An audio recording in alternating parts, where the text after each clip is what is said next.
Το μικρόμετρο είναι ένα όργανο ακριβίας για τη μέτρηση των διαστάσεων μικρών αντικειμένων.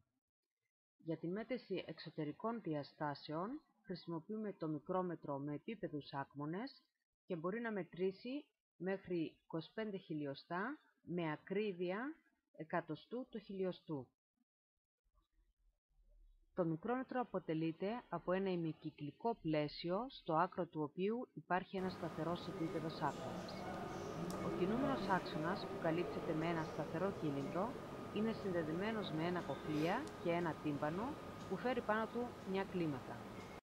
Η κύρια κλίμακα του οργάνου βρίσκεται πάνω στον σταθερό κύλινδρο, στον οποίο υπάρχει χαραγμένη μια ευθεία που φέρει υποδιαιρέσεις ανά μισό χιλιοστό. Το τύμπανο φέρει 50 υποδιαιρέσεις.